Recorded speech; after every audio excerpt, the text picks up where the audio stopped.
Okay बच्चों, अब Archimedes में ही नेक्स्ट क्वेश्चन से स्टार्ट करते हैं। क्वेश्चन के पहले एक बार समझ लेते हैं क्या है।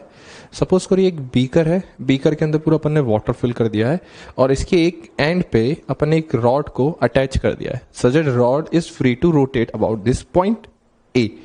तो जो रॉड है वो ए के अबाउट फ्रीली रोटेट कर सकती है। रॉड की लेंथ 0.8 मीटर है और लिक्विड की हाइट जो इस कंटेनर फील्ड है वो h है विच इज 0.4 मीटर। जो रॉड या प्लैंक है इसकी डेंसिटी 0.5 ग्राम पर सीसी गिवन है। तो अपने को फाइंड करना है theta which is the angle made by the plank और rod with horizontal in equilibrium. ठीक है, तो डेंसिटी हाइट वगैरह सारी चीजें अपने को यहाँ गिवन है। तो एक बार ट्राई करें बच्चों सब। ठीक है, अगर बच्चों ट्राई कर लिया हो तो अपन इस क्वेश्चन को सॉल्व करते हैं। तो इस क्वेश्चन के लिए सबसे पहले एक बार इस रॉड का या प्लैंक का अपन एफबीडी बनाते हैं।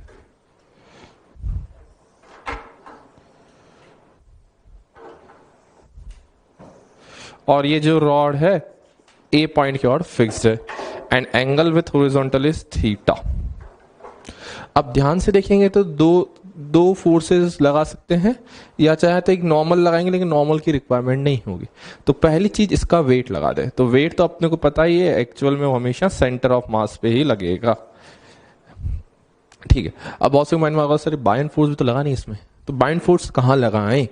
तो याद रखना buoyant force is applied at centre of submerged part. Again centre of rod नहीं, सेंटर ऑफ सबमर्ज्ड पार्ट। तो सेंटर ऑफ सबमर्ज्ड पार्ट कौन होगा? देखिए ये लेंथ सबमर्ज्ड है, इतनी लेंथ है जो वाटर के अंदर सबमर्ज्ड है, तो इसका जो सेंटर होगा वहां पे तुम बाय एंड फोर्स लगाओगे। Buoyant force is applicable at centre of submerged part. ठीक है, तो देख सकते हैं लेंथ कितनी होगी इसकी। देखिए ये h है, ये थीटा, इसको 90 माइनस थीटा बोल सकते हैं। तो ये लेंथ निकाल सकते हैं with help of a triangle. देखिए ये थीटा, ये 90 माइनस थीटा, तो ये एंगल भी थीटा, ये h, ये L नॉट जो अपनी लेंथ सबमर्ज्ड है। तो यहां से देख सकते हैं h by L naught is equals to sine theta. तो L नॉट की वैल्यू होगी h बाय साइन थीटा। ठीक है, अपने पास लेंथ जो सबमर्ज्ड पार्ट की वो तो आ गई। अब बाय एंड फोर्स लगा दो सेंटर ऑफ सबमर्ज्ड पार्ट पे। This is a buoyant force और इसकी एप्लीकेशन कहां होगी? वो हो जाएगा सबमर्ज्ड पार्ट के हाफ पे which is L naught by 2। और सेंटर ऑफ मास जो कहां होगा? जो लेंथ है L उसके हाफ पे, मतलब कि ये जो लेंथ हो जाएगी बच्चों अपनी हो जाएगी ये वाली L बाई 2 के इक्वल। अब एक और फोर्स लगेगी, कौन सी फोर्स? अरे ये ए पॉइंट पे हिंज भी तो है, हिंज बोल सकते हैं, फ्री टू रोटेट है, फिक्स तो कर रखा है ना। तो यहाँ पे नॉर्मल रिएक्शंस भी लगेंगे। नॉर्मल रिएक्शंस लगा दो बच्चों यहाँ पर, वैसे इतने ज्यादा खास जरूरी नहीं है। मान लीजिए नॉर्मल कुछ रैंडमली आर्बिट्री डायरेक्शन में एंड इस तरह से लग रहा है। डायरेक्शन नहीं बता सकते हैं अपन क्या होगी, लेकिन मान रहे हैं कि इस तरह से लग रहा है। अब देखिए अपने पास एक अननोन वेरिएबल क्या क्या है, एन एंड थीटा। तो अब दो इक्वेशन तो बना सकते हैं, लेकिन अपन एक में ही काम करना पसंद करें। अगेन मुझे ये पता है कि रॉड जो है इक्विलिब्रियम में है। फॉर इक्विलिब्रियम टॉर्क 0 होता है। अब टॉर्क जो मन करे उस पॉइंट का तुम चाहो 0 कर सकते हो फॉर इक्विलिब्रियम। तो मेरा मन कर रहा है ये जो ए पॉइंट है इसके बाद नेट टॉर्क 0 करता हूं। इसके बाद सिर्फ दो फोर्सेस का टॉर्क होगा। फायदा क्या हुआ? एक तो पहले ए के बाद टॉर्क लेंगे तो नॉर्मल के टॉर्क को लगने की जरूरत नहीं है, सिर्फ दो फोर्स एफ बी और एम जी के टॉर्क से काम हो जाएगा। तो एम जी का टॉर्क कितना होगा ध्यान से देखें, ये एंगल थीटा, ये 90 माइनस तो थीटा, तो एम जी का कॉस थीटा कंपोनेंट टॉर्क लगाएगा। डिस्टेंस है उसका हिंज पॉइंट से L by 2। Buoyant force के लिए देखते हैं। देखिए ये एंगल 90 माइनस थीटा बाय 2, तो ये भी हो जाएगा 90 माइनस थीटा। ये एंगल थीटा तो ये 90 माइनस थीटा, तो ये भी 90 माइनस थीटा। तो बताओ एफ बी का जो component perpendicular to the rod होगा वो कितना होगा? F B cos theta. तो लिख लें F B cos theta into distance, याद रखना L नॉट बाय 2 होगा, L नहीं। ठीक है, cos theta cancel out. M G की वैल्यू रखते हैं। एम जी की वैल्यू कितनी हो जाएगी? मास क्या होता है? मास होता है डेंसिटी इंटू वॉल्यूम। डेंसिटी पता है, इंटू वॉल्यूम क्या हो जाएगा? रॉड का area A, length L assume कर ली अपन ने, इंटू L पहले से ही एक है, into buoyant force. Buoyant force किस पे लगती है? लेंथ ऑफ सबमर्ज्ड पार्ट, यानी वॉल्यूम ऑफ सबमर्ज्ड पार्ट इस केस में। तो वॉल्यूम देखो कितना हो जाएगा। देखिए L नॉट लेंथ तो इसकी जो है सबमर्ज्ड है, तो एरिया कितना हो जाएगा, L not a, area A तो वॉल्यूम हो गया ये, volume into density of liquid यानी वाटर इंटू जी, और एल नॉट की वैल्यू तो अपन बाद में रख देंगे। ठीक है, ये यहां तक ही आया, ए से ए कैंसिल आउट, जी इधर एक और था तो जी से जी कैंसिल आउट हो गया अपना। तो यहां से बच्चों आया L naught square is equals to 0.5 L square, 0.5 मतलब एल स्क्वायर बाय 2। अब एल नॉट की वैल्यू कितनी है, H square upon sine square theta, तो साइन स्क्वायर थीटा की वैल्यू यहां से आ गई अपने पास 2h square upon L square. H की वैल्यू देखें कितनी है, एच की वैल्यू अपने को गिवन है 0.4 और एल की वैल्यू है 0.8 इसका स्क्वायर, तो ये हो गया 1/4 यानी कि 1/2। तो साइन स्क्वायर थीटा आ गया 1/2, तो रूट लेंगे तो यहां से थीटा की वैल्यू 45 डिग्री और π/4 रेडियंस। तो बच्चों ये अपना आंसर है 45 डिग्री। इसमें इंपॉर्टेंट क्या कंसेप्ट था बच्चों, वो इंपॉर्टेंट ध्यान से समझो। पहली चीज, जो सेंटर ऑफ मास है वहां पे तो डायरेक्टली ग्रेविटी लगा दी, लेकिन जो सबमर्ज पार्ट है जो एल नॉट है, इसका जो सेंटर होगा which is L naught by 2, यहां पे अपन बायन फोर्स अप्लाई करेंगे। तो ये एक इंपॉर्टेंट कंसेप्ट था इस क्वेश्चन में। और एक और चीज है यहाँ पर, तुम चाहो तो टॉर्क सेंटर ऑफ मास के अबाउट 0 कर सकते थे जहां पे mg लग रहा है, लेकिन वो नहीं करेंगे अपन। उसकी क्या होगा, एक नॉर्मल एक्स्ट्रा इन्वॉल्व हो जाएगा। तो अपन क्या प्रीफर कर रहे हैं, ऐसा पॉइंट चूज करें जहां पे नॉर्मल का टॉर्क 0 हो जाए विच इज पॉइंट ए। तो उसके टॉर्क लिखा mg का, fb का, और बैलेंस करके आंसर आ जाता है डायरेक्टली। लिख लो बच्चों इसको। ओके बच्चों, अब आर्किमिडीज एंड बायन फोर्स से आगे बढ़ के एक नए टॉपिक पे चलते हैं। अब ध्यान से देखें थोड़ा टॉपिक को, पहले से क्या है ये, अब ये थोड़ा सा नया टॉपिक है। हेडिंग है streamline flow, and streamline flow को बहुत सी बार स्टेडी फ्लो भी बोला जाता है। स्ट्रीमलाइन फ्लो क्या है, देखिए जो लिक्विड फ्लो करता है ना, उसके 2 टाइप के फ्लोज होते हैं। तो अगर मैं लिखना चाहूं जस्ट यहां पर, तो टाइप ऑफ फ्लो में 2 टाइप के होते हैं। एक तो पहला होता है स्ट्रीमलाइन, जो मैंने हेडिंग लिख रखी है, एंड दूसरा होता है टर्बुलेंट। अब 2 टाइप के फ्लो हैं, अपने को सिर्फ स्ट्रीमलाइन पढ़ना है, टर्बुलेंट को स्टडी नहीं करना है, इसलिए अपन डायरेक्टली स्ट्रीमलाइन से स्टार्ट करते हैं। तो टाइप फ्लो में 2 टाइप के फ्लो होते हैं, स्ट्रीमलाइन एंड सेकेंड इज जो टर्बुलेंट फ्लो। अब ये क्या होते हैं उसको ध्यान से समझें। अपने को पहले स्ट्रीमलाइन पे फोकस करना है। अब देखिए स्ट्रीमलाइन फ्लो को शायद आप सबने देखा ही होगा, एंड टर्बुलेंट फ्लो को आप सबने देख रखा है। अब जैसे बहुत सी बार क्या होता है, जैसे एज्यूम करते हैं, जस्ट एक बेसिक एग्जांपल ड्रॉ करता हूं, समझने की कोशिश करें। सपोज करिए एक टैप वाटर है, टैप है, मान लीजिए आपने टैप को ओपन करा बहुत हल्के से, तो मान लीजिए जो वाटर है कैसा निकलेगा, बिल्कुल एक बहुत स्मूथली नीचे निकलता है वाटर, बहुत कम खोलते हैं तो इस तरह से, ठीक है, कोई प्रॉब्लम नहीं है। लेकिन अब क्या करा, किसी स्टूडेंट ने गया और टैप को पूरा ही एकदम से ओपन कर दिया। उसने ना कुछ देखा ना सोचा, गया पूरा टैप ओपन कर दिया। तो अपन ने देखा होगा जो वाटर बिल्कुल ऐसे अनशन निकलता है बाहर, हर डायरेक्शन में वाटर बाहर जाता है। तब देखें तो दोनों फ्लो यहाँ पे अपन ने कवर कर चुके हैं। जो वाटर बिल्कुल एक नॉर्मली स्ट्रेटली मूव करता है, मतलब बहुत ज्यादा डिस्टोर्शन टाइप का नहीं है और रैंडम डायरेक्शन नहीं, लेकिन इसमें देखते हैं वाटर बहुत रैंडमली हर डायरेक्शन में जा रहा है। तो इस टाइप के फ्लो को अपन क्लोज टू स्ट्रीमलाइन फ्लो या स्टेडी फ्लो बोल सकते हैं। एंड जो फ्लो बहुत रैंडम है तो इसको बोलते हैं टर्बुलेंट फ्लो, ठीक है।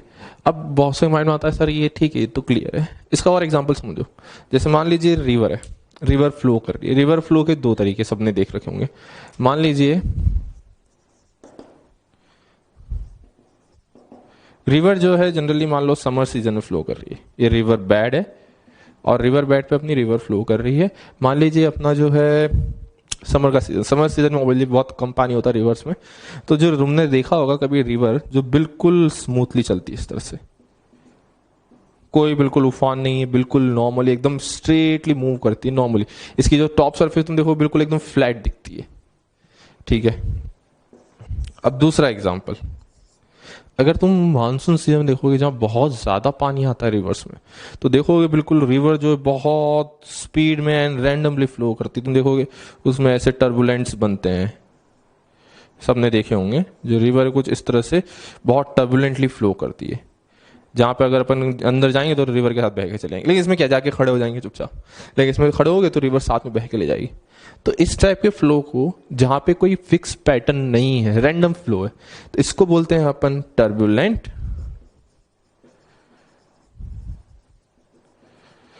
एंड जहां पे बिल्कुल एक स्टेडी फ्लो है, जहां पे हर चीज फिक्स्ड है, तो इस टाइप के फ्लो बोलते हैं स्टेडी फ्लो और स्ट्रीमलाइन फ्लो। ठीक है, ये तो एक जस्ट बेसिक आइडिया है समझाने के लिए, इसको फील कर सके कि एट द एंड ये फ्लो होते क्या है, कैसे दिखते हैं। ठीक है, अपन अब मैं एक्सपेक्ट कर रहा हूँ शायद आपको इतना रियलाइज होगा कि किस तरह के फ्लो को किस वक्त बोल सकते हैं। तो स्ट्रीमलाइन में ऐसा है क्या, ऐसा स्ट्रीमलाइन जो है बहुत ज्यादा इजीली स्टडी कर सकते हैं, वो बिल्कुल एक फिक्स पैटर्न को फ्लो करता है। लेकिन जो टर्बुलेंट है वो रैंडम पैटर्न है, उसको स्टडी करना पॉसिबल नहीं है अपने लिए इतना इजीली। तो स्ट्रीमलाइन के लिए अगर मैं डिफाइन करना चाहूं डेफिनेशन,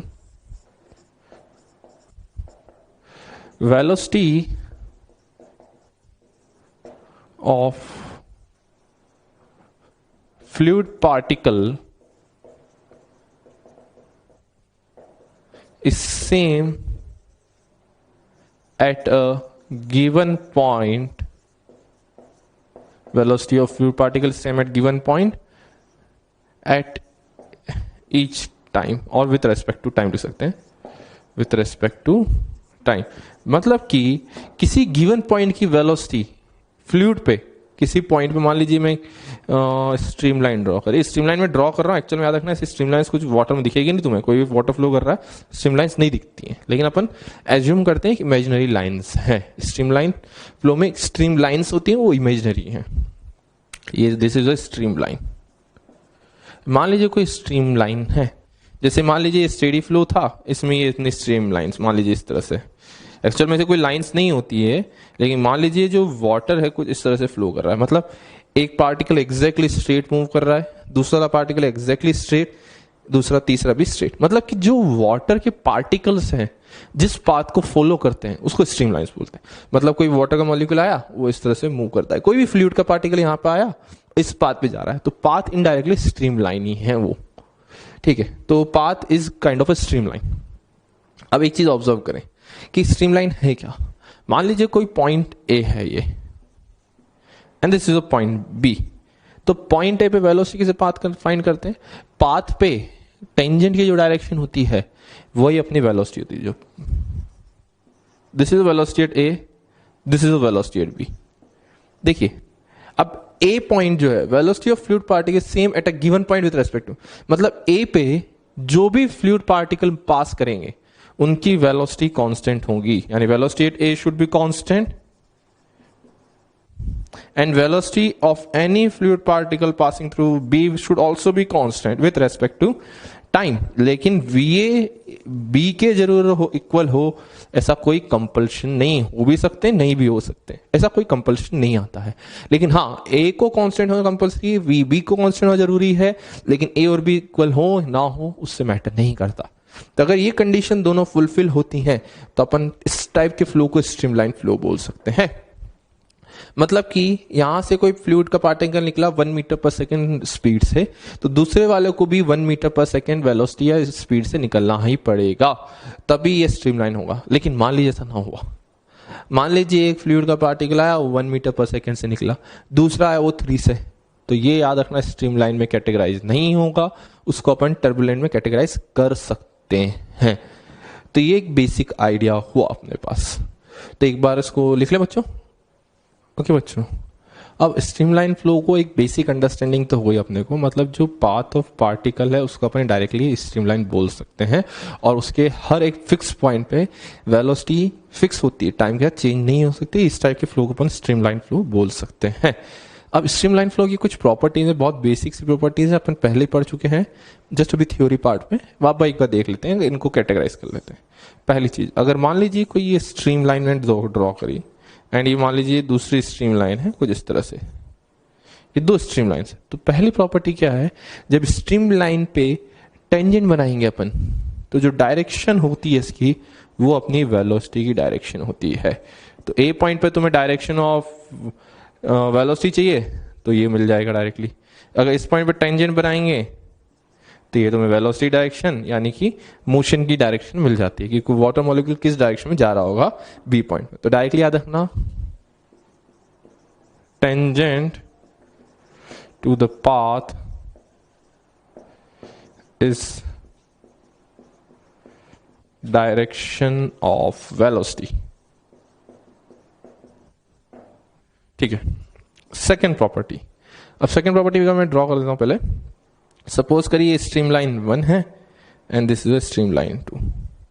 अब देख सकते हैं यहां पे स्ट्रीमलाइन 1 एंड 2 इंटरसेक्ट कर रही हैं। तो क्या अपने को फाइंड करना है स्ट्रीमलाइन इंटरसेक्ट कर सकती हैं क्या? तो देखें, देखते ना, ये इंटरसेक्शन पॉइंट पे चलते हैं। तो इंटरसेक्शन पॉइंट पे 1 वाले स्ट्रीमलाइन के अकॉर्डिंग वेलोसिटी की डायरेक्शन ये होनी चाहिए और 2 वाले के अकॉर्डिंग डायरेक्शन ऑफ वेलोसिटी मतलब डायरेक्शन ऑफ मोशन ये होनी चाहिए। मतलब स्ट्रीमलाइन 1 बोल रही है कि इस वाले मॉलिक्यूल को इधर जाना है, 2 वाली बोल रही है इधर जाना है। अब एक ही समय में in a given time a particle can not move in 2 direction. एक टाइम में एक गिवन इंस्टेंट वो एक ही डायरेक्शन में मूव कर सकता है। तो पार्टिकल V2 में जाएगा या V1 में, वो तो कंफ्यूज है। तो याद रखना स्ट्रीमलाइंस नेवर इंटरसेक्ट। तो यहां से याद रखेंगे स्ट्रीमलाइंस डू नॉट इंटरसेक्ट।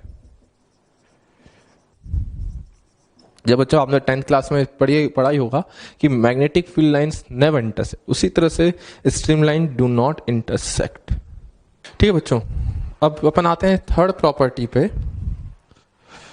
मैं कुछ स्ट्रीमलाइंस ड्रॉ कर रहा हूं।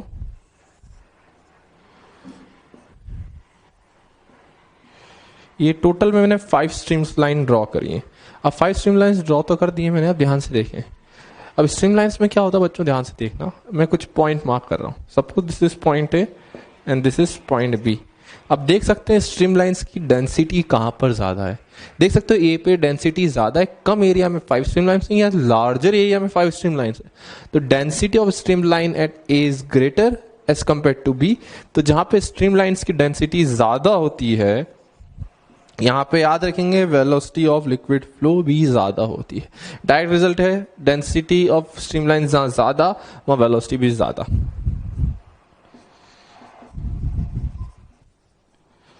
Density of streamlines. तो टोटल 3 प्रॉपर्टीज आई अपने पास। पहली, टेंजेंट की direction direction of motion of fluid और वेलोसिटी डायरेक्शन देती है। Second, streamlines can not intersect. And third, जहां पे डेंसिटी ऑफ स्ट्रीमलाइन ज्यादा वहां पे वेलोसिटी ऑफ फ्लूइड भी ज्यादा। लिख लें बच्चों इसको। ओके बच्चों, अब स्ट्रीमलाइन से थोड़ा सा आगे बढ़ते हैं नेक्स्ट टॉपिक पे, which is equation of continuity. Equation of continuity क्या है, एक बार इसको ध्यान से समझेंगे बच्चों। सपोज करिए मैं cross section of a pipe बना देता हूं। सपोज करिए कोई cross section of a pipe है, इसमें अगेन पूरा फ्लूइड फ्लो कर रहा है कुछ इस तरह से। अब 2 क्रॉस सेक्शन यहां सबको दिख रहे हैं, cross section A, cross section B. तो देख सकते हैं यहां पे क्या करना है अपने को। अब देखते हैं यहां से कितना लिक्विड एंटर कर रहा है और यहाँ पे कितना लिक्विड लीव करेगा, वो कंसीडर करते। देखिए जितना एंटर कर रहा है क्या उतना लिक्विड सेम होना कंपलसरी है। ध्यान समझ करना। मान लीजिए कोई पाइप है, नल से कनेक्ट कर दिया टैप से, तो मान लीजिए यहाँ से 10 लीटर वाटर 1 सेकेंड में एंटर करा। लिक्विड एंटरिंग पर second is 10 litre from and A and suppose करिए 9 लीटर लिक्विड बी से लीव करा। तो 10 लीटर पर सेकेंड एंटर करा एंड 9 लीटर पर सेकेंड लीव करा। मतलब कि 1 लीटर पर सेकेंड लिक्विड तो गायब हो गया। ऐसा कभी देखा है क्या कि पाइप के अंदर 10 लीटर गया 1 सेकंड में, 9 लीटर बाहर आया, 1 लीटर पानी अंदर ही इकट्ठा हो रहा है हर सेकंड में? ऐसा पॉसिबल नहीं। पाइप के अंदर वाटर स्टोर नहीं होता है, वो कंटिन्यूसली फ्लो करता है। उल्टा 10 लीटर आया 11 लीटर लीव कर गया, मतलब वाटर पाइप के अंदर जनरेट हो रहा है।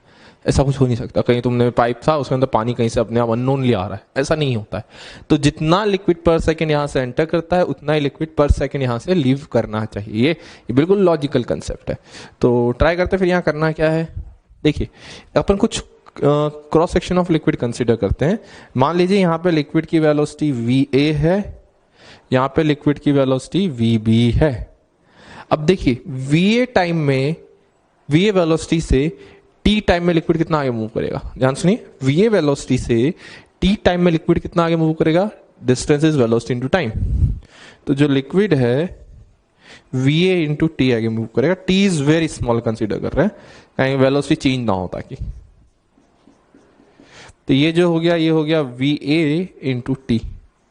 अब देखिए यहां पे जो है सेम टी टाइम में वी बी स्पीड से ये जो लिक्विड है वो कितना आगे बढ़ेगा, वी बी इंटू टी। तो ये टी टाइम में वी इंटू टी मूव करा, टी टाइम में V B into T move करा। अब मान लीजिए यहां पे जो एरिया है ए पे वो A1 है, स्पीड एक काम करते हैं V1 V2 मान लेते हैं, कोई फर्क नहीं पड़ रहा उससे। एंड यहां पे एरिया A2 है, ठीक है। और डेंसिटी रिक्वायर्ड है तो रो मान लेंगे, कहीं ये कैंसिल आउट हो जाएगा तो जरूरत नहीं है इसकी वजह से। तो अब देखिए कंसेप्ट क्या बताया, जितना लिक्विड एक क्रॉस सेक्शन से एंटर करा पर सेकेंड उतना ही लिक्विड पर सेकेंड लीव करना चाहिए। बताए यहाँ पे टी टाइम में कितना लिक्विड एंटर करा, this is your length into area कर देंगे तो क्या मिल जाएगा, वॉल्यूम। इतना वॉल्यूम टी टाइम में एंटर करा और इतना ही वॉल्यूम टी टाइम में लीव करना चाहिए। तो देखिए कितना हो जाएगा, V2 into T into A2। तो टी टी कैंसिल आउट, तो यहां से A1 V1 is equals to A2 V2। और यही अपनी इक्वेशन ऑफ कंटिन्यूटी होती है। तो equation of continuity is A1 V1 is equals to A2 V2।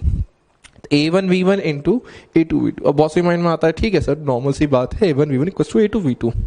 अब एक चीज यहाँ पे ऑब्जर्व करें, कौन सा एरिया ज्यादा है। Obviously A1 in this case is greater than A2 which directly implies velocity 2 पे ज्यादा होगी। देख भी सकते हैं यहाँ पे बहुत स्मॉल क्रॉस सेक्शन है या लार्ज क्रॉस सेक्शन। तो आपने देखा होगा कि अगर एरिया कम करते हैं तो वाटर की फ्लो की वेलोसिटी बढ़ जाएगी, एंड एरिया ज्यादा तो वेलोसिटी कम हो जाएगी। तो एरिया कम वेलोसिटी ज्यादा, एरिया ज्यादा वेलोसिटी कम। बहुत बेसिक सा कंसेप्ट आया यहाँ से। इक्वेशन ऑफ कंटिन्यूटी बहुत से माइंड में सिर्फ बताएगा क्या सर, ये रेट ऑफ लिक्विड फ्लो को बताता है। Equation of continuity rate of liquid flow. अब कैसे चेक करें, एक काम करते हैं ना, इसके डायमेंशंस या यूनिट्स निकालते हैं एरिया इनटू वेलोसिटी के। एरिया मतलब किस में मेजर करते हैं एरिया को, मीटर स्क्वायर, वेलोसिटी मीटर पर सेकेंड। तो ये आ गया मीटर क्यूब पर सेकेंड। अब मीटर क्यूब क्या होता है, किसके यूनिट्स, वॉल्यूम के। तो मैं बोल सकता हूं AV इज वॉल्यूम फ्लो पर सेकेंड हुआ, तो A इंटू V होता है वॉल्यूम फ्लो पर सेकेंड। अब बताएं वॉल्यूम को मास में कन्वर्ट करना है तो किससे मल्टीप्लाई करेंगे, वॉल्यूम को मास में कन्वर्ट करना है तो डेंसिटी से मल्टीप्लाई कर दो। तो ये क्या हो गया, वॉल्यूम फ्लो कन्वर्ट हो गया मास फ्लो पर सेकेंड में, ठीक है अच्छी बात है। अब मास को कन्वर्ट करना है मोमेंटम में, तो मोमेंटम का फॉर्मूला होता है मास इनटू वेलोसिटी। तो मास को मोमेंटम में कन्वर्ट करने के लिए वेलोसिटी से मल्टीप्लाई कर दें, तो रो AV into V, this is momentum पर सेकेंड। और मोमेंटम पर सेकेंड देख के न्यूटन सेकेंड लॉ याद आना चाहिए। तो मोमेंटम और rate of change of momentum पर सेकेंड क्या होता था, न्यूटन सेकेंड लॉ, फोर्स। तो फोर्स का फॉर्मूला आया यहां पे रो AV स्क्वायर। तो force applied by moving fluid with a speed v on a surface is rho AV square. मतलब कैसे, ध्यान से इसको एक एग्जांपल के फॉर्म में बता रहा हूं मैं। सपोज करिए कोई वॉल है, ठीक है। अब वॉल पे क्या हो रहा है, मान लीजिए एक स्ट्रीम ऑफ वाटर है। स्ट्रीम ऑफ वाटर मान लीजिए जैसे कि वो जो बहुत थिक पाइप होते हैं ना, जिसमें अपन वाटर को वॉल पे बहुत तेजी से मार रहे हैं। तो क्या होगा, मान लीजिए जो लिक्विड है वो V स्पीड से फ्लो कर रहा है, क्रॉस सेक्शनल एरिया A है। तो इस केस में अगर ये लिक्विड आफ्टर कोलिजन, मान लीजिए यहाँ पे इनइलास्टिक कोलिजन हो रहा है, मतलब इनइलास्टिक कोलिजन मतलब मान लीजिए वाटर इस टकरा के रुक जाता है after collision. Suppose velocity after collision is 0,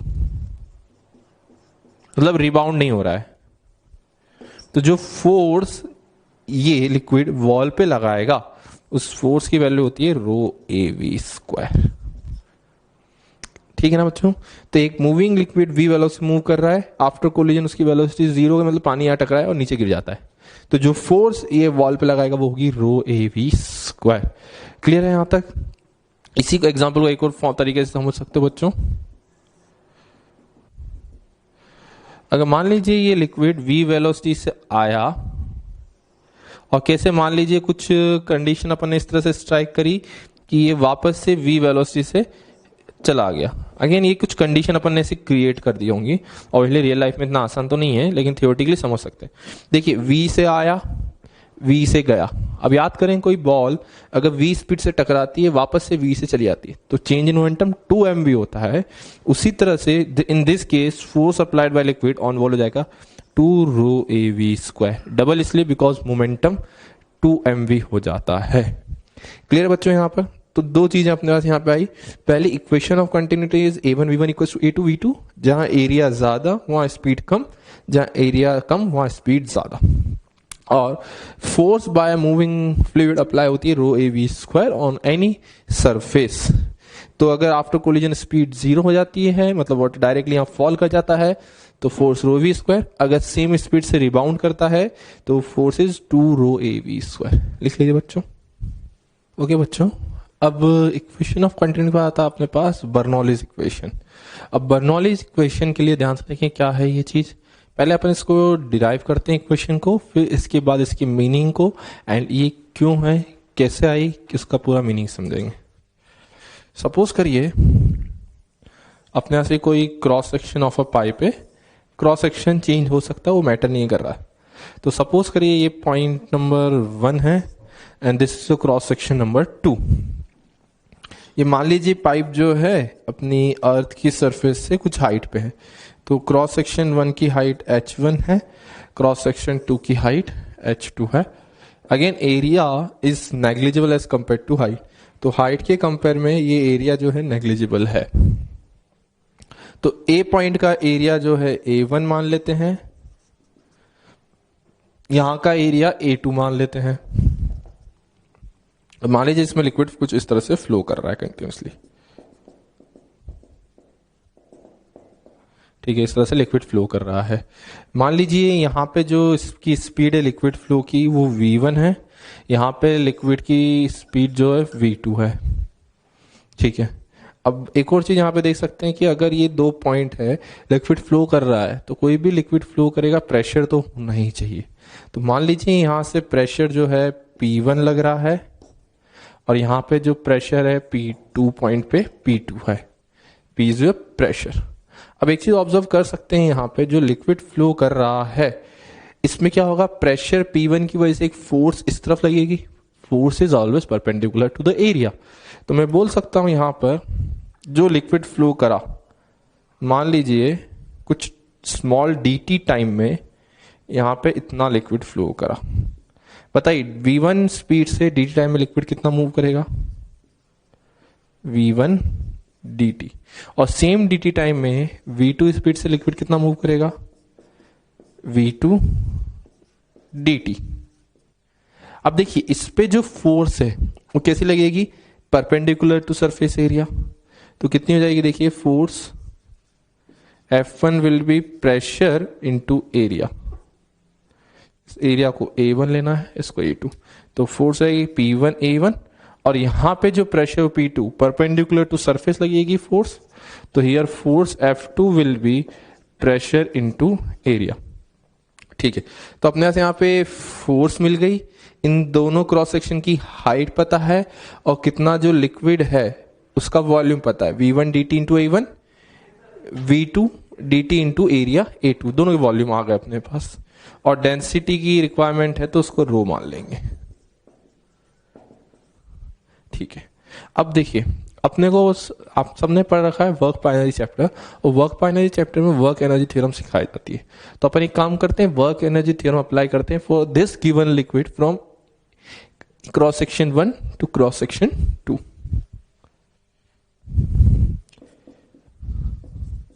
bye work energy theorem, तो वर्क डन बाय कौन कौन सी फोर्सेस होंगी। तो पहली चीज देखिए, वर्क डन बाय एक तो ग्रेविटी होगा, this is work done by gravity. Water ऊपर जा रहा है, लिक्विड ऊपर जा रहा है, तो ग्रेविटी के अगेंस्ट कुछ वर्क होगा। Plus work done by force F। अब देखेंगे ध्यान से, तो ये जो फोर्स है F1 एंड F2 ये भी कुछ वर्क करेंगे, तो उनको अपन देखेंगे। और ये हमेशा होता है चेंज इन काइनेटिक एनर्जी के equal, which is final minus initial. अब एक काम करते हैं, एक एक चीज को अलग अलग करके लिख लेते हैं। पहली चीज, रेट ऑफ लिक्विड फ्लो मुझे पता है सेम होता है, मतलब जितना लिक्विड dt टाइम में यहां से एंटर करा उतना ही लिक्विड dt टाइम में यहां से लीव करता है। देखिए dt टाइम में कितना लिक्विड एंटर करा यहां से, वॉल्यूम हो जाएगा v1 dt into area A1, this is the volume of liquid which entered through this point। और जितना लिक्विड यहां से लीव करा कितना हो जाएगा, v2 dt into area A2। Indirectly equation of continuity लिखी है मैंने, equation 1। Work done by gravity लिखते हैं, ठीक है। अब बताइए यहां पे जो मास था, मान लीजिए छोटा सा लिक्विड जो था, ये क्या है, अगेंस्ट द ग्रेविटी ऊपर गया है ना, कितना हाइट ऊपर गया है, h2 माइनस h1। तो वर्क डन बाय ग्रेविटी हो जाएगा minus mg h2 minus h1। मास कितना होगा देखें, यहां वॉल्यूम लिखें कितना होगा, वॉल्यूम हो जाएगा v1 dt into area A1 into density, volume into density into h2 minus h1। This is work done by gravity. Work done by force is F। अब देखिए यहां पे फोर्स है F1 which is P1 A1, और जो velocity की direction है V1 उसी डायरेक्शन में फोर्स है, तो फोर्स और डिस्प्लेसमेंट V1 dt की डायरेक्शन सेम है, तो work done by this force F1 कितना हो जाएगा, force P1 A1 into velocity और की डायरेक्शन, और फोर्स की डायरेक्शन में एंगल है 0 तो cos 0 हो जाएगा, और डिस्प्लेसमेंट हुआ है v1 dt, cos 0 इज 1। तो this is a force into displacement. अब लेकिन यहां पे देखें क्रॉस सेक्शन 2 पे, डायरेक्शन ऑफ मोशन इस तरफ है v2 की, लेकिन फोर्स जस्ट अपोजिट है, तो direction of displacement which is v2 dt and force में एंगल है 180 डिग्री, और cos 180 होता है -1। तो वर्क डन देखिए कितना हो जाएगा, force which is P2 A2 into displacement which is V2 dt into cos 180 को -1 लिख देंगे अलग से, ठीक है। This is work done by force है, this is work done by gravity. And final kinetic energy initial भी लिख लेते हैं, अलग अलग लिख लेंगे ताकि एक साथ सबको सब्स्टिट्यूट कर देंगे। फाइनल काइनेटिक एनर्जी मतलब यहां पर काइनेटिक एनर्जी थी हाफ mv², तो हाफ m की वैल्यू कितनी हो जाएगी बच्चों, यहां पर मास की value v2 dt is your length into area is volume into density, v2 dt into A2 into rho, this is mass into velocity square into initial mass. Mass कितना हो जाएगा यहां पर, half v1 dt A1 rho v1 square half mv²। वैसे actual बताऊं ये दोनों m ही तो हैं, तो इक्वल है, लेकिन अलग अलग लिख दिया। अभी सबको उठा के इस इक्वेशन में सब्स्टिट्यूट करो। देखिए वर्क डन बाय ग्रेविटी कितना हो गया बच्चों, माइनस v1 dt A1 रो h2 माइनस h1 प्लस ये हो जाएगा, मैं यहां से dt को कॉमन निकाल लेता हूं, तो ये हो जाएगा P1 A1 into V1 minus P2 A2 V2 is equals to change in kinetic energy. यहां से देखिए क्या कॉमन आ रहा है, dt और रो, हाफ dt और रो को कॉमन निकाल दिया अपन ने, और क्या क्या बचेगा देखिए यहां से बच्चों, A2 into V2 Q minus A1 into V1 Q, ठीक है। अब ये इक्वेशन देखिए बच्चों, पहले तो dt पूरा कैंसिल आउट कर दो। अब यहां से देखिए v1 a1 किसके इक्वल है, v2 a2, तो v1 a1 equal to v2 a2 है, तो जहां जहां v2 a2 लिखा हुआ है v2 a2 उसकी जगह v1 a1 लिखेंगे, जहां a2 v2 इसकी जगह a1 v1 लिख दो।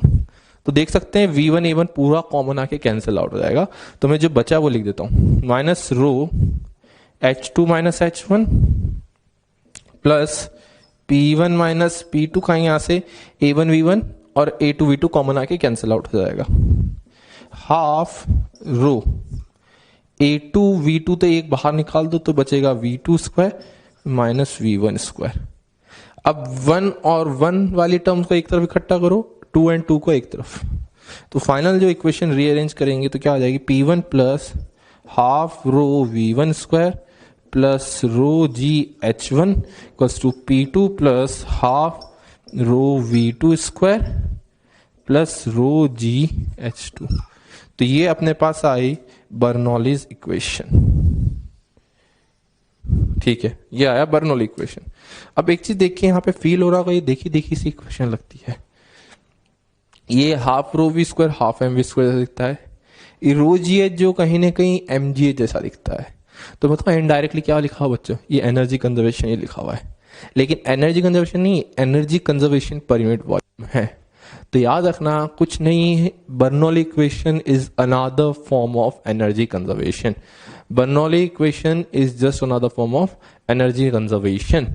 तो बच्चे यहां से क्या चीज समझने वाली है कि कोई भी फ्लूइड अगर किसी भी जगह पे फ्लो कर रहा है, वो cross section of a pipe हो, ओपन सरफेस हो, कहीं भी फ्लो कर रहा हो, तो ये इक्वेशन अपन अप्लाई कर सकते हैं उस आइडियल फ्लूइड के लिए। मैंने एक टर्म यूज करा यहाँ पे आइडियल फ्लूइड।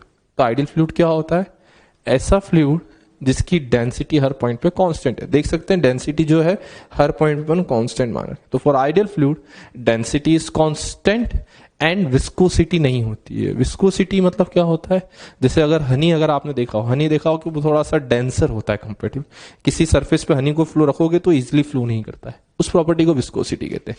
तो अपन ऐसे लिक्विड की बात कर रहे हैं which is ideal, which have density constant at every point and it has no viscosity. तो उसको बाद में देख लेंगे, लेकिन एक जस्ट बेसिक आइडिया दे दिया। एक बार इसको लिखो, फिर और इस पर और डिस्कशन करेंगे। ओके बच्चों, अब अपन ने ये फाइंड तो कर लिया बर्नौलीज इक्वेशन।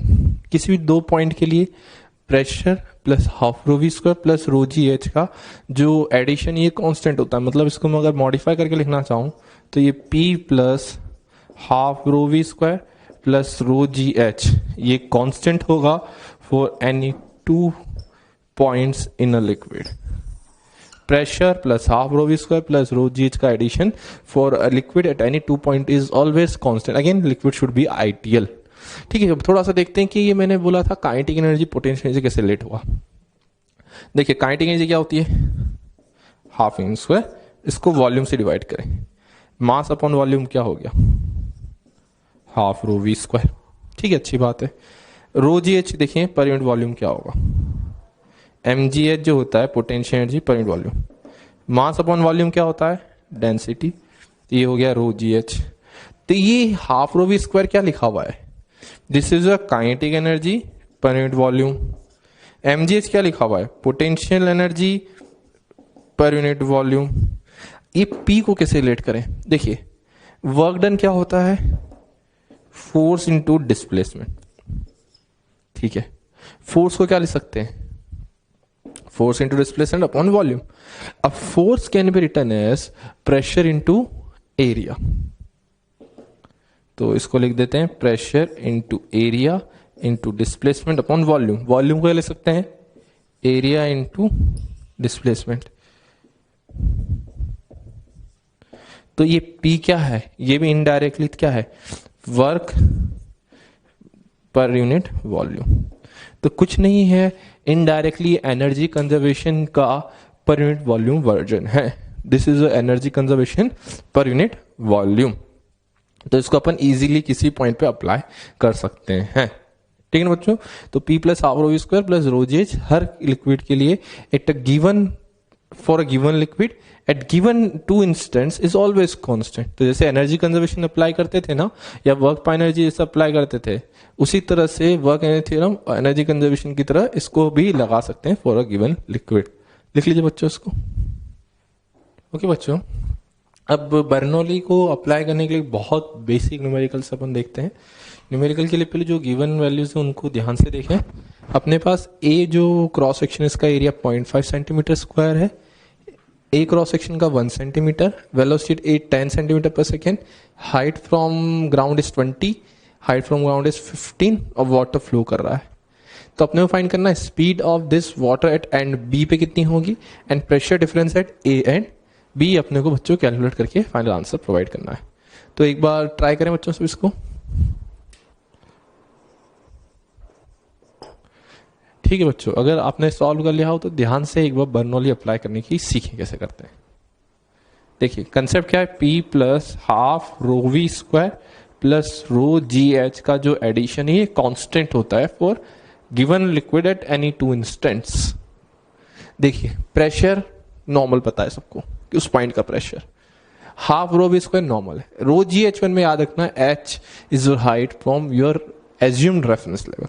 यहाँ पे हाइट अपने को ग्राउंड से गिवन है तो ग्राउंड से अपन इनका रेफरेंस लेवल मान सकते हैं।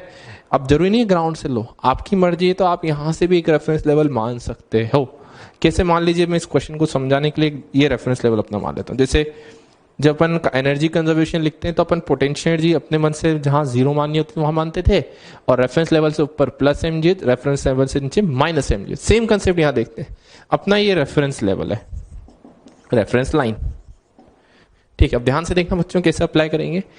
बी पॉइंट का प्रेशर नहीं पता, ए बी और ए पे हाफ रो वी स्क्वायर ऐसा यूनिट में रखेंगे, कहेंगे कन्वर्जन करने की जरूरत ना पड़े एंड में। वेलोसिटी कितनी है ए बी पे नहीं पता, रो जी एच। अब मैंने याद रखना बी जो है अपना रेफरेंस लाइन पे पास कर रहा है तो उसकी हाइट 0 हो जाएगी, प्लस ठीक है इक्वल करेंगे प्रेशर एट ए जो कि नहीं पता, हाफ रो वी स्क्वायर। ए पे स्पीड पता है 10 सेंटीमीटर पर सेकेंड, उसको ऐसा यूनिट में करेंगे तो हो जाएगा 0.1 मीटर पर second, plus rho G H. अब देखिए रेफरेंस लेवल ये है तो रेफरेंस लेवल से कितना ऊपर है ये 5 सेंटीमीटर, तो मीटर में कन्वर्ट करना नहीं बोला इसको भी। ये आया अपने पास, पहले तो वीबी की वैल्यू चाहिए होगी बच्चों। अब वीबी कैसे निकालेंगे, अरे equation of continuity a1v1 equals to a2v2 apply करूं तो देखिए यहां का एरिया है 0.5, यहां मैं अप्लाई कर रहा हूं a1v1 इक्वल्स टू a2 ताकि याद रहेगा, आपको लिख देते हैं। तो एरिया कन्वर्ट करने की जरूरत नहीं बिकॉज वो दोनों इक्वेशन के इक्वलिटी में कैंसिल आउट हो जाएगा। तो 0.5 into V B equals to 1 into 10, तो वी बी यहां से आ गया 20 centimetre per second. V B की वैल्यू भी यहां सब्स्टिट्यूट कर देते हैं बच्चों, तो P B minus P A सारी वैल्यूज को उधर भेज दो, तो ये हो जाएगा 1000 upon 2 into V B, V B is 0.2 square minus plus ये हो जाएगा अपना 1000/2 इंटू 0.1 स्क्वायर, प्लस इसको थोड़ा सा कैंसिल आउट करके ये हो जाएगा 500 माइनस ये तो कुछ है ही नहीं, 0 हो जाएगा ये टर्म। ठीक है, यहां से देखें बच्चों कैलकुलेशन कर लेते हैं, P B minus P A की कितना आ गया, ये हो गया -1000, तो 1000/2 कॉमन निकाल लेते हैं ज़्यादा अच्छा रहेगा, ये हो जाएगा 0.01, ये हो जाएगा -0.04 प्लस 500, तो ये अपना 1000/2 मतलब 500, और ये हो जाएगा 0.01 माइनस 0.04 प्लस 500। तो जब फाइनल इसको सॉल्व करेंगे तो बच्चों आता है 480 न्यूटन पर मीटर स्क्वायर। ये अगेन अप्रोक्स आंसर है, तो इस तरह से आपका प्रेशर डिफरेंस यहाँ से जो आया वो आया 480 न्यूटन पर मीटर स्क्वायर। तो इस क्वेश्चन में बच्चों कंसेप्ट क्या लगा अपना, पहली चीज अगर किसी पॉइंट की वेलोसिटी फाइंड करनी थी अपन ने उसके लिए equation of continuity a1v1 equals to a2v2 use करा, फिर ए पॉइंट और बी पॉइंट पे अपन ने बर्नौली अप्लाई करी which is pressure plus half rho V square plus rho G H का एडिशन कांस्टेंट करना था।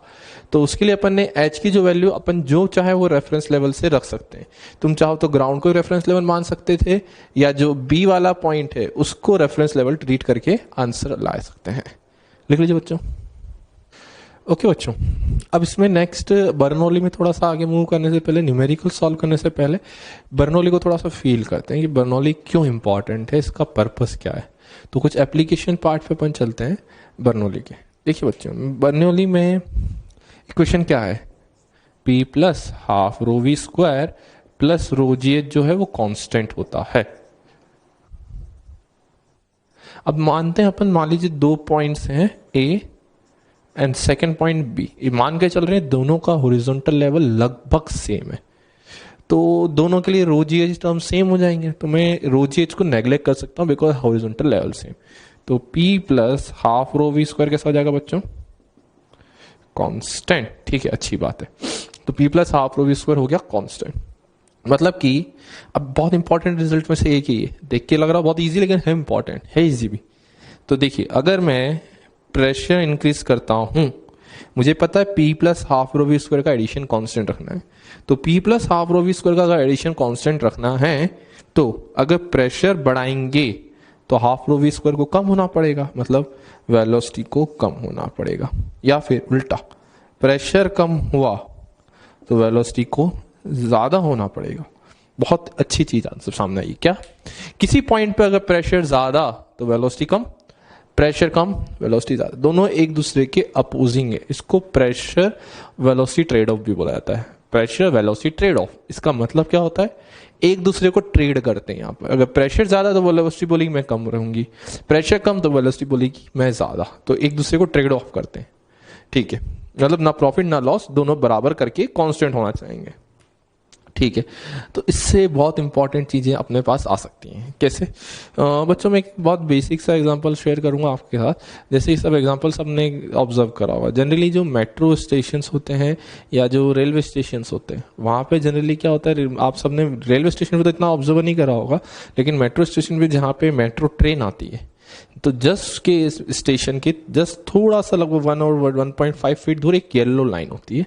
एंड जनरली स्टेशन पे अनाउंसमेंट होते हैं कि जो पीली पट्टी उससे पीछे हो जाए, मेट्रो आने वाली है। अब ये पीली पट्टी मतलब येलो लाइन का कंसेप्ट क्या आता है, इमेजिन करें, थोड़ा सा इमेजिन करना। मान लीजिए मैं यहाँ खड़ा हूँ और जस्ट मेरे से इतने डिस्टेंस पे ट्रेन है। मान लीजिए मैं बिल्कुल ट्रेन के पास आके खड़ा हो गया, मैं यहाँ हूँ, यहाँ से जस्ट ट्रेन मेरे आगे से निकल रही है। इमेजिन करें ट्रेन मेरे जस्ट आगे से निकल रही है। मान लीजिए ट्रेन की स्पीड 50 किलोमीटर पर आ रहा है, अपन इसे ट्रेन के पास जाके खड़े हो गए। अब देखिए लॉजिक, अपन समझदार हैं, ऐसे तो नहीं ट्रेन के आगे बिल्कुल चिपक जाएंगे, गिर जाएंगे, इतना भी नहीं। तो ऑब्वियसली सेफ रहना चाहिए, लेकिन ऐसा होता नहीं रियल लाइफ में।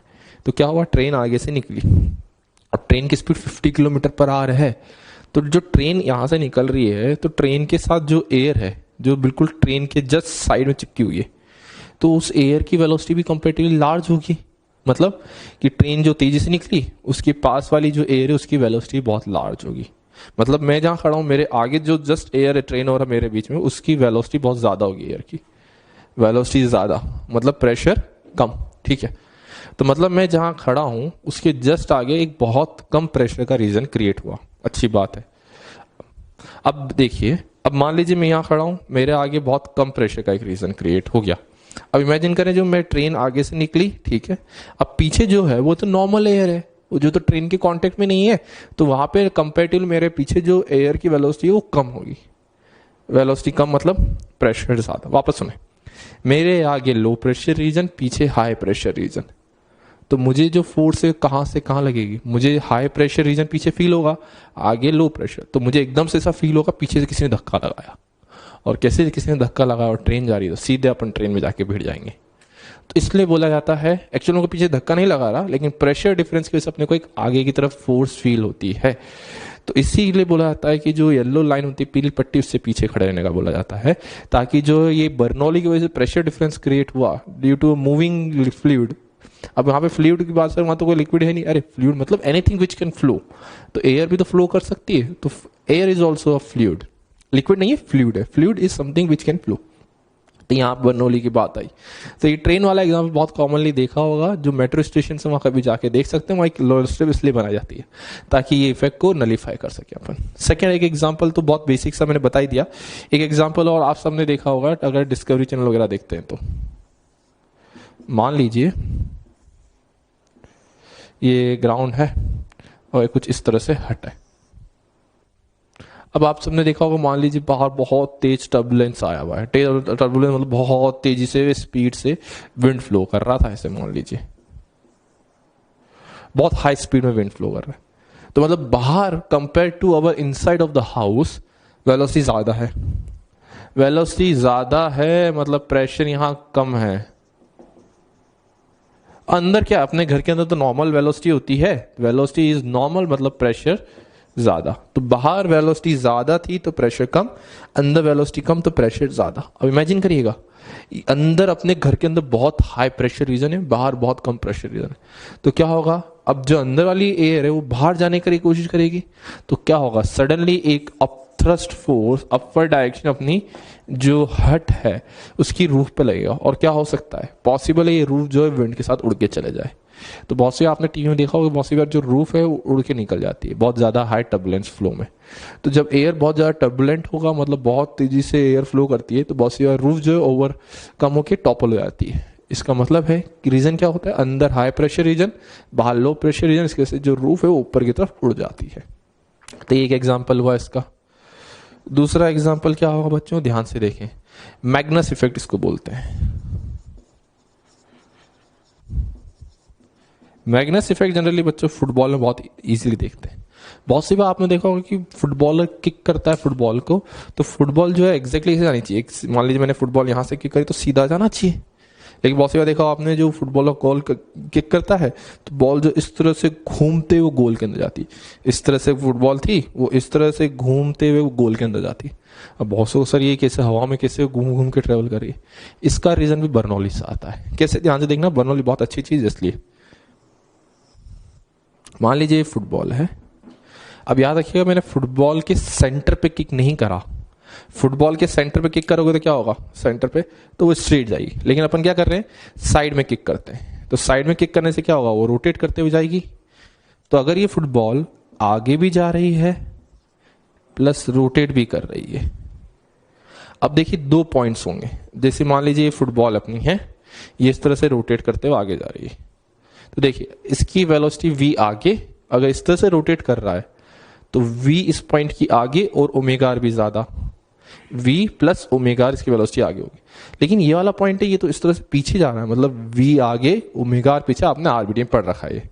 तो क्या होगा, एक पॉइंट जो बॉल के आगे होगा फ्रंट में, तो वेलोसिटी ऑफ फ्रंट पॉइंट शायद v प्लस ओमेगा आर होगी, और एक पॉइंट जो पीछे होगा उसकी कितनी होगी, v माइनस ओमेगा। अब देख सकते हैं ये मान लीजिए बैकवर्ड वाला पॉइंट है, दिस इज फ्रंट पॉइंट। तो क्या रियलाइज होगा यहाँ पे, फ्रंट वाले की वेलोसिटी ज्यादा, तो वेलोसिटी ज्यादा तो प्रेशर कम, अब जो बैकवर्ड वाला पॉइंट है उसकी वेलोसिटी कम तो प्रेशर ज्यादा। अब क्या हुआ, बॉल के इस तरफ वेलोसिटी ज्यादा थी, ये वेलोसिटी ज्यादा थी, प्रेशर कम, यहाँ प्रेशर ज्यादा, तो क्या होगा, बॉल सडनली बाहर की तरफ पुश होगी।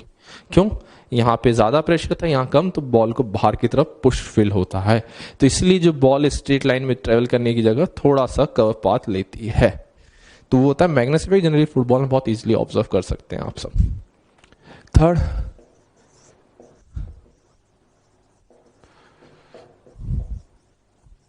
ये एरोफॉइल शेप शायद सबने सुना होगा। एरोफॉइल शेप जो है ना, जनरली जो एरोप्लेन के विंग्स होते हैं उसका यूज होता है, एरोडायनामिक शेप जिसको बोलते हैं। तो मैं एक बार एरोप्लेन के विंग्स बनाने की कोशिश करता हूं। ये मान लीजिए अपना एरोप्लेन है, एग्जैक्ट तो नहीं है, लेकिन एरोप्लेन के जो विंग्स होते हैं ना उसका साइड व्यू। मान लीजिए एरोप्लेन के विंग इस तरह से पूरा लंबा है, तो इसका साइड व्यू। मान लीजिए एरोप्लेन जो है इस तरह से आगे जा रहा है, मतलब ये विंग थे और एरोप्लेन इस तरह से आगे जा रहा है, ठीक है, ध्यान से देखिएगा। तो एरोप्लेन आगे जा रहा है तो विंड को कट करते हुए इस तरह से आगे जा रहा होगा ये। तो मान लीजिए विंड इस तरह से फ्लो कर रही है। अब देख सकते हैं विंड के जो पार्टिकल्स हैं उनके साथ ट्रेवल करने के दो पाथ हैं, या तो ऊपर वाले पाथ से जाएं यहां तक, या फिर नीचे वाले पाथ से। अब देख के बताएं कौन से पाथ की लेंथ ज्यादा है। ऑब्वियसली देख के समझ रहा ऊपर वाले पाथ की लेंथ ज्यादा है, बिकॉज वो देख सकते हो नीचे की तरफ टिल्टेड है, और नीचे वाले पाथ की लेंथ कम है।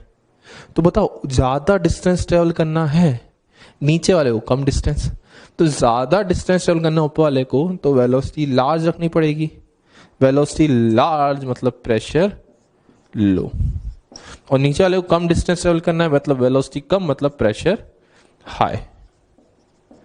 अब देखिए मान लीजिए प्लेन टेक ऑफ कर रहा है, टेक ऑफ करते हुए क्या फील हुआ, नीचे है हाई प्रेशर, ऊपर है लो प्रेशर। तो हाई प्रेशर जो ऊपर की तरफ फोर्स लगाएगा, तो जैसे ही ऊपर की तरफ फोर्स लगाएगा तो प्लेन को अपवर्ड डायरेक्शन में एक थ्रस्ट फोर्स फील होता है।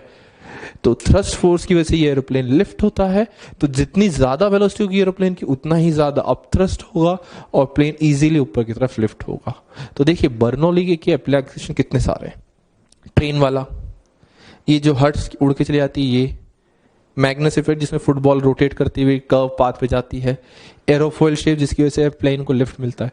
तो ये सारी चीजें जो है बर्नौली से एक्सप्लेन की जाती है। क्या कंसेप्ट आया कि अगर सेम लेवल पे रफली दोनों पॉइंट्स हैं, यहाँ पे देख सकते हैं जितने पॉइंट्स अपन रफली सेम लेवल है, ऑब्वियसली बहुत नेग्लिजिबल हाइट डिफरेंस है लेकिन नेग्लिजिबल है, तो उस केस में P plus half rho V square constant, तो प्रेशर ज्यादा तो वेलोसिटी कम, प्रेशर कम तो वेलोसिटी ज्यादा। तो इसको वेलोसिटी प्रेशर ट्रेड ऑफ से बहुत इजीली सारे एग्जांपल समझाए जा सकते हैं। तो ठीक बच्चों, एक बार इसको लिख लीजिए। ओके बच्चों, अब नेक्स्ट क्वेश्चन ध्यान से देखिए। ये क्वेश्चन अपने एक एग्जांपल पढ़ा था एप्लीकेशन ऑफ बर्नौली में। बर्नौली में अपन ने पढ़ा था एक एरोफॉइल शेप। एरोफॉइल शेप क्या था? जो एरोप्लेन के विंग का शेप होता है उसको एरोफॉइल शेप बोलते हैं। एंड उसकी वजह से जो एरोप्लेन लिफ्ट होता है due to a pressure difference, उसी को बोला था अपन ने एरोफॉइल इफेक्ट। तो उसी को रिलेटेड क्वेश्चन है, calculate the gross lift of an aeroplane wing of length 10 metre and with 2 metre. Their speed above the wing is 120 and below the wing is 90. Taking density of air is 1.3 kg per meter cube. तो एक बार बच्चों इसको try करें अपनी तरफ से।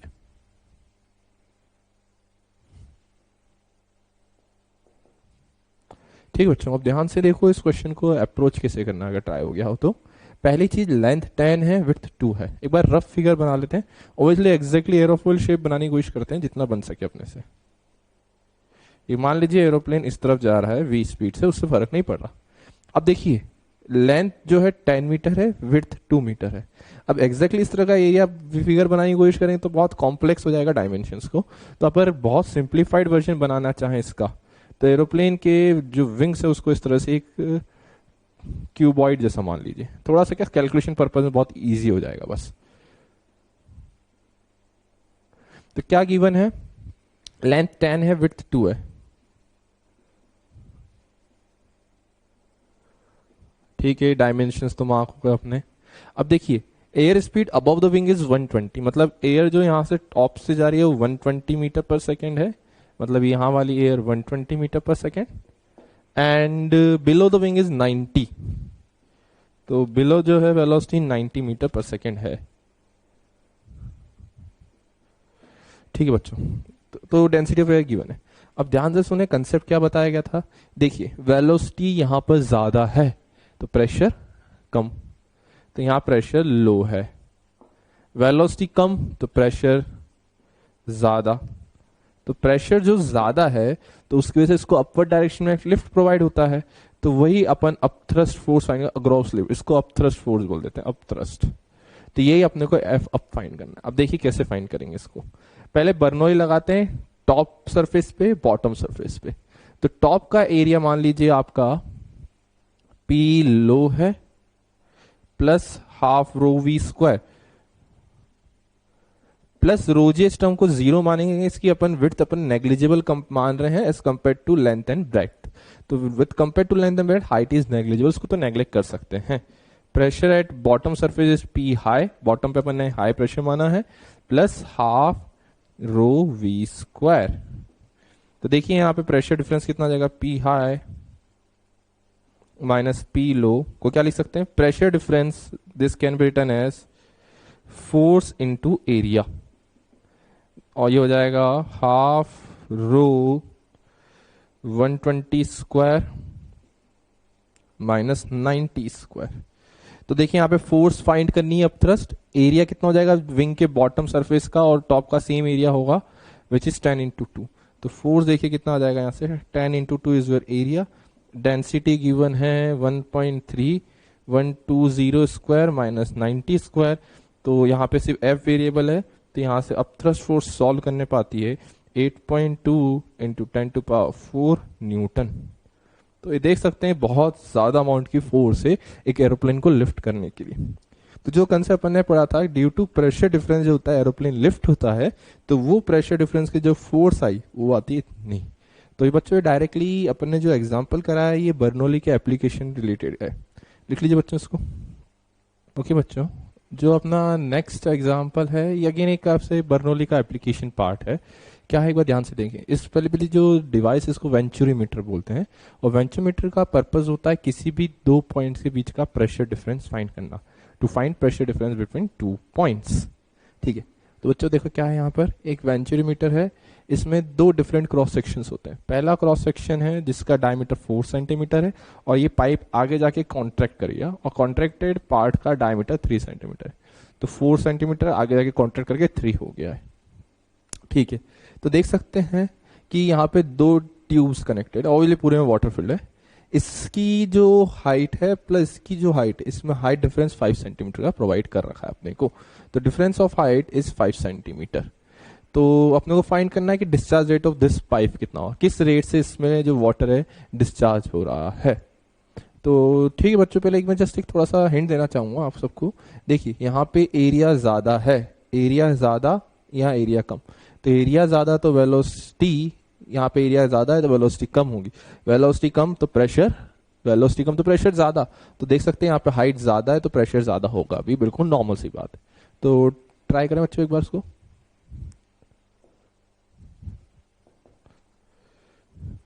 ठीक है, अगर ट्राई हो गया बच्चों तो इस क्वेश्चन को देखें किस तरह से, बिल्कुल बर्नौली का एक बहुत बेसिक प्रिंसिपल लगेगा यहाँ पर, बर्नौली इक्वेशन लगेगा, बहुत इजीली हो जाता है।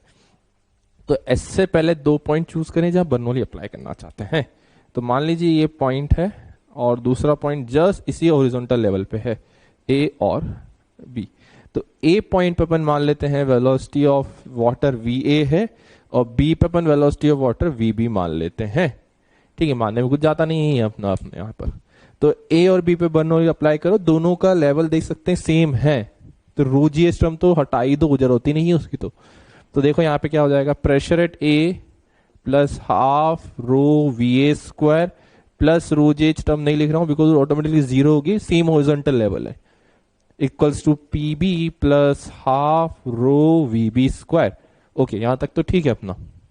अब थोड़ा सा रीअरेंज कर लेते हैं, प्लस रो जे टर्म तो जीरो होगा तो उसका ज्यादा सोचेंगे भी नहीं। तो P A minus P B is equals to half rho V B square minus V A square. ठीक है बच्चों, ये प्रेशर डिफरेंस है 2 पॉइंट से, P A minus P B. अब देखिए जो प्रेशर डिफरेंस होगा ए और बी में वो due to this extra height of water column होगा, this extra height of water column. तो बताइए कितने एक्स्ट्रा हाइट है यहाँ पे वाटर कॉलम की, 5 सेंटीमीटर। तो 5 सेंटीमीटर की वजह से कितना प्रेशर डेवलप होता है, रो जी एच। अगर वाटर में 5 सेंटीमीटर नीचे जाएंगे, देखिए यहां पर और यहां पर तो कुछ नहीं, लिक्विड लेवल सेम है यहाँ तक का। तो लेकिन ये एक्स्ट्रा लिक्विड जो 5 सेंटीमीटर का इस ट्यूब में फिल्ड है वही तो एक्स्ट्रा प्रेशर ए पे क्रिएट कर रहा है। तो ए पे एक्स्ट्रा प्रेशर कितना हो जाएगा, rho G H equals to half rho V B square minus V A square. Rho से रो तो कैंसिल आउट कर दे। अब इक्वेशन ऑफ कंटिन्यूटी लगाएंगे ए पे और बी पे ताकि वी ए और वी बी में रिलेशन मिलेगा। तो यहाँ का एरिया कितना हो जाएगा, एरिया होता है पाई डी स्क्वायर बाय 4। तो pi D square by 4 into V A is equals to pi D square by 4 into V B. A1 V1 equals to A2 V2। तो यहां से देखें कितना आ गया, 16 VA is equals to 9 VB। This is your first equation. अब एक काम करते हैं ना बच्चों, सारी वैल्यू सब्स्टिट्यूट करो। G की वैल्यू 10, ठीक है। H की वैल्यू कितनी है यहां पर, 5 सेंटीमीटर है, तो उसको कन्वर्ट कर दे मीटर में, हाफ। VB की वैल्यू अपन एक काम करते हैं यहां से फाइंड करते हैं, 16 VA बनाई, तो यहां सब्स्टिट्यूट करें तो ये हो जाएगा 256 VA square upon 81 minus VA square. तो देखिए यहाँ पे VA की वैल्यू कितनी दिख रही है, ये 10, ये हाफ हाफ कैंसिल आउट हो जाएगा। तो VA स्क्वायर यहां से मुझे फील हो रहा है ये आ जाएगा 81 इधर गया, this will be 81 upon 256 minus 81 which is 175। तो यहां से VA की वैल्यू आ जाएगी 9 अपॉन 170, आपको लिख सकते हैं 5√7 मीटर पर सेकेंड। तो ये आ गई वेलोसिटी A पे। अब A की तो वेलोसिटी आ गई, तो उसने पूछा डिस्चार्ज रेट कितना होगा यहाँ पे। तो डिस्चार्ज रेट क्या होता है बच्चों, जिस रेट से लिक्विड यहाँ पे जा रहा है। तो A से जो लिक्विड किस रेट से जाएगा, मतलब वॉल्यूम फ्लो पर सेकेंड पूछा है ना, डिस्चार्ज रेट मतलब वॉल्यूम फ्लो पर सेकेंड। तो वॉल्यूम फ्लो पर सेकेंड मतलब एरिया इंटू वेलोसिटी। तो डिस्चार्ज रेट होती है वो होता है एरिया इंटू वेलोसिटी। एरिया कितना हो जाएगा बच्चों यहाँ पे, पाई डी स्क्वायर बाय 4 इंटू, ये तो हो गया एरिया, सेंटीमीटर स्क्वायर में लिखा है, तो वेलोसिटी को एक काम करते हैं सेंटीमीटर पर सेकंड में लिख देते हैं। ये आ जाएगा 900/5√7 सेंटीमीटर क्यूब पर second. This is discharge rate. तो इसको थोड़ा सॉल्व करेंगे तो बच्चों यहाँ आता है 3600 π/5√7 सेंटीमीटर क्यूब पर second. This is the discharge rate of liquid from this pipe. तो आप डिस्चार्ज रेट यहाँ पे निकालें, यहाँ पे निकालें, दोनों जगह सेम आई, क्योंकि जितना लिक्विड इस क्रॉस सेक्शन से फ्लो करेगा उसी रेट से इस क्रॉस सेक्शन से फ्लो करता है। तो ये आया अपना डिस्चार्ज रेट। तो बच्चों कंसेप्ट क्या था वेंचुरीमीटर का? वेंचुरीमीटर का पर्पज है किसी भी दो पॉइंट के बीच का प्रेशर डिफरेंस फाइंड करना। तो देख सकते हैं यहाँ पे एरिया डिफरेंस है तो वेलोसिटी में डिफरेंस होगा, तो वेलोसिटी में डिफरेंस है तो प्रेशर में डिफरेंस होगा। तो अपन ये डायरेक्टली 5 सेंटीमीटर से यहाँ प्रेशर डिफरेंस बता सकते हैं और जो भी कैलकुलेशन पूछी जाए कर सकते हैं। तो मेन चीज है यहाँ पे बर्नौली अपन ने 2 सेम हॉरिजॉन्टल लेवल पे लगाई है ताकि जो रो GH वाला टर्म है वो 0 हो जाए डायरेक्टली। लिख लो बच्चों उसको। ठीक है बच्चों, नेक्स्ट है question number 5। 2 bodies are in equilibrium and suspended in water from the arms of a balance. तो कोई बैलेंस थे अपने पास, वेइंग बैलेंस, इसके 2 आर्म्स में अपन ने वेट रख के पूरे को लिक्विड में इमर्स कर दिया है इस तरह से। देखिएगा ध्यान से, एक में 36 ग्राम का एक ऑब्जेक्ट है, डेंसिटी इसकी गिवन है अपने को 9 ग्राम पर सीसी। इस वाले आर्म में जो अपने पास सब्सटेंस है इसका मास अपने को गिवन है 48 ग्राम और डेंसिटी अपने को फाइंड करनी है। तो अपना टास्क है रो फाइंड करना और बोला गया ये इक्विलिब्रियम में। इक्विलिब्रियम में होने का मतलब क्या होता है, जो नेट फोर्स है दोनों तरफ से, या नेट टॉर्क बोलना अच्छा है, बैलेंस आउट होगा। लेकिन इक्वल डिस्टेंस पे होते हैं हम तो नेट फोर्स भी बैलेंस कर सकते हैं आप। तो देखिए एक तो यहाँ पे लगेगा वेट 36G, मैं CGS में कन्वर्जन करके सॉल्व करूंगा। ऊपर लगेगी बाय एंड फोर्स FB1, यहाँ पे इसका वेट लगेगा 48G, बाय एंड फोर्स हो जाएगी FB2। तो दोनों फोर्सेस को, दोनों साइड की फोर्सेस को बैलेंस कर दीजिए तो ये हो जाएगा नीचे की तरफ 36G minus FB1 equals to 48G minus FB2। तो 36G बाय एंड फोर्स को लिख सकते हैं volume of substance into density. Volume of substance को क्या लिख सकते हैं, मास अपॉन डेंसिटी लिखा जा सकता है इजीली। तो मास हो गया 36/9 volume of substance into density of liquid, यानी वाटर ही है वो indirectly, G equals to 48G minus volume of substance into density of liquid into G। यहाँ पे 48/ρ आ जाएगा जो कि फाइंड करना है। G पूरा कैंसल आउट हो जाएगा बच्चों यहाँ से, तो ये बचा 36 minus 4 density of liquid is equals to 48 minus 48/ρ into density of liquid. तो यहाँ पे उसने पूछा है डेंसिटी ऑफ लिक्विड, तो वाटर है तो वाटर की डेंसिटी तो अपने को पता ही होती है 1 ग्राम पर सीसी। तो यहाँ पे 1 रख दीजिए, 36 माइनस 4 हो जाएगा अपना 32 को उधर भेजा, 48 माइनस 32 हो जाएगा 16। तो 16 इधर से आया तो रो की वैल्यू हो जाएगी 48/16 मतलब 3। तो density of substance is, this substance is 3 ग्राम पर सीसी। लिख लीजिए बच्चों, कैलकुलेशन कर सकते हैं आप। नेक्स्ट आता है question number B6। In order that a floating object be in stable equilibrium the centre of buoyancy should be. ध्यान से देखिए, थोड़ा सा थ्योरेटिकली अच्छा क्वेश्चन है। मैं 2 केस लेता हूं। स्टेबल इक्विलिब्रियम पूछा उसने।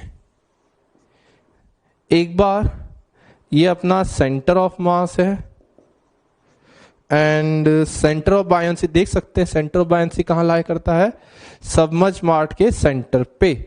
अब ये सबमर्ज पार्ट है तो मान लीजिए सबमर्ज पार्ट का सेंटर यहां पर है, this is a centre of buoyancy. अब मान लीजिए इस तरह से उल्टा केस मानता हूं मैं,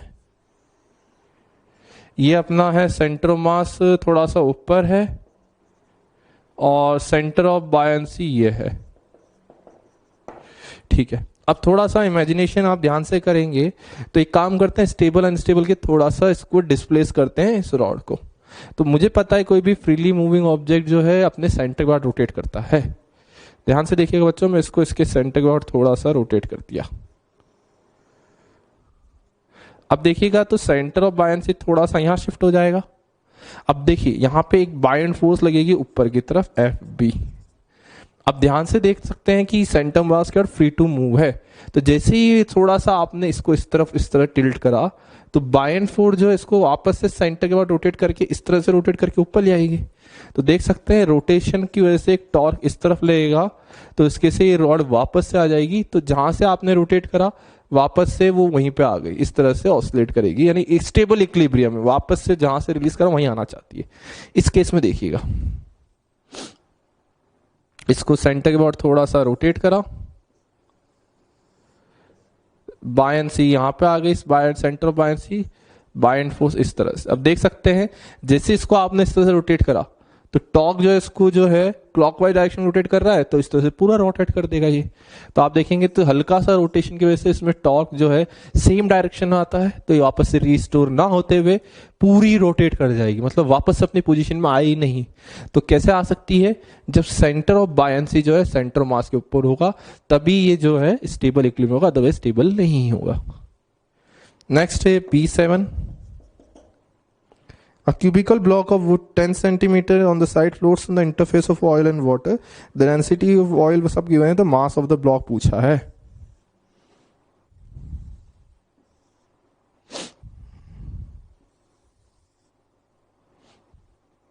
ठीक है बच्चों, तो कुछ नहीं है, वापस से बायंड फोर्स को वेट से बैलेंस कर देंगे, फ्लोटिंग स्टेट में है तो बायंड फोर्स जो होगी वो mg को बैलेंस करेगी। तो मास कितना हो जाएगा इसका वो तो फाइंड ही करना है। बायंड फोर्स दो लिक्विड की वजह से लगी, ऊपर वाले लिक्विड की वजह से कितनी लगेगी बच्चों ध्यान से देखिए, उसमें गिवन है इसकी जो हाइट है वो 6 सेंटीमीटर है ऊपर वाले में, नीचे वाले में 4 सेंटीमीटर है। और ये अपना अगर क्यूबिकल ब्लॉक है तो इसका एरिया जो हो जाएगा क्रॉस सेक्शन का एरिया हो जाएगा 100 सेंटीमीटर स्क्वायर।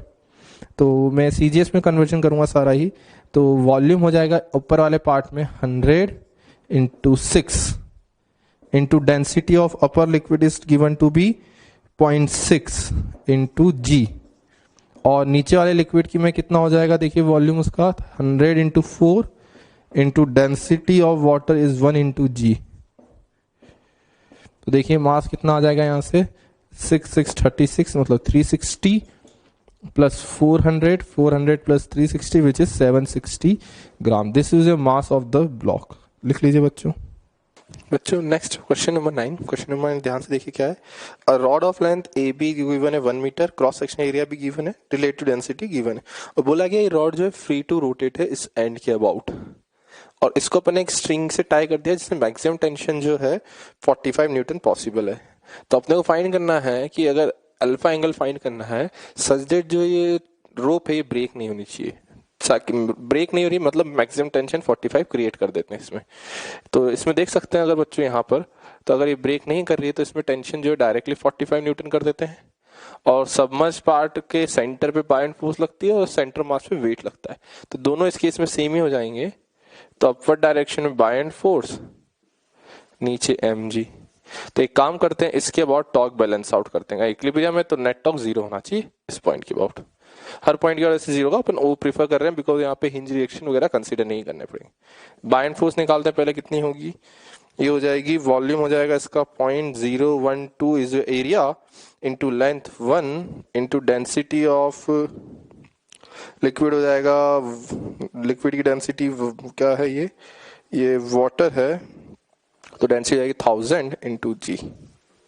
तो देखिए बायंड फोर्स कितनी आ गई यहाँ से 120 Newton is a buoyant force, और इसका जो वेट है वो कितना हो जाएगा देखिए, वेट हो जाता है mg, मास वॉल्यूम हो जाएगा इसका 0.012 इंटू लेंथ 1 इंटू इसकी जो डेंसिटी है वो 2000 है इंटू 10।